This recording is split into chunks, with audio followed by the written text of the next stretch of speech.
அப்ப திரு சீமான் அப்படின்னு அவர் சொல்லியிருக்காரு சார், நயன்தாரா வந்தா கூட தான் இப்படி ஒரு கூட்டம் வரும் அப்படின்னு. நயன்தாரா வந்தால் கூட தான் கூட்டம் கூடும். ஆனால் நயன்தாரா சீமானோட வாக்குகளை கவரப்போவதில்லை.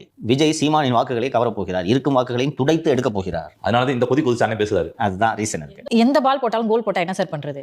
அதுக்கு என்னமோ இருக்கிறது ஃபேக்ட்டுமா அது. நீங்க யோசிச்சு பாருங்க மாலதி, நான் வந்து சீமான் மேல சீமானை இழிவுபடுத்தி பேசணும், சீமானை காயப்படுத்தணுன்ற நோக்கத்துல எல்லாம் சொல்லல. விஜய் எதுக்கிறதுக்காக 12 வருஷமா கட்சி நடத்திட்டு இருக்க நீ? வேற வேலையே இல்லையா உனக்கு? வேற நாட்டில் வேற பிரச்சனையே தெரியலையா?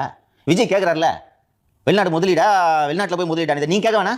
அதான் பிரச்சனை. இன்னைக்கு ஆட்சிக்கு வந்த பிறகு 100 கேள்விகள் விஜய்கிட்ட நானும் சேர்ந்து கேட்குறேன்.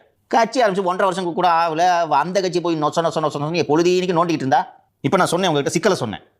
ஏன் கேண்டிடேட்டை கூட நிற்க வச்சுக்க கூடாதுன்னு சொன்னேன்னா, வேரியஸ் ஃபேக்டர்ஸ் இருக்கு, எந்த தொகுதி எந்த கேண்டிடேட் செயல்படுறதுலாம் சிக்கல் இருக்குன்னு. ஜெயிக்கிற ஆளு இதெல்லாம் யோசிப்பாங்க. பிளஸ் இதெல்லாம் கேட்டுட்டு திரு விஜய் இம்ப்ரூவ் தான் பண்ண போறாரு. ஜெயிக்கிற ஆளு இதெல்லாம் யோசிப்பாங்க. சீமானுக்கு அந்த பிரச்சனையே இல்லை. எலெக்ஷனுக்கு 1 வருஷம் முன்னாடியே நிதிஷ் தான் கேண்டிடேட் அனௌன்ஸ் பண்ணிட்டு போயிட்டே இருக்கிறது. செலவு பண்ணுறது நிதிஷ் தலையெழுத்து. ஏன்னா நிதிஷ் ஜெயிக்கணுன்றதுக்காக அவர் கேண்டிடேட்டாக போடல. கரெக்டா? அப்போ ஜெயிக்கணும்னு நினைக்கிறவங்க எல்லாத்தையும் யோசிச்சுக்கிட்டு வெற்றி பெற வாய்ப்பு இருக்கக்கூடியவரை வேட்பாளராக நிறுத்துவார்கள். வெற்றி பெறவே கூடாது என்ற எண்ணத்தில் இருப்பவர்கள் யாரை வேண்டுமானாலும் நிறுத்தலாம் தானே. அதுதான் செஞ்சிருக்கு.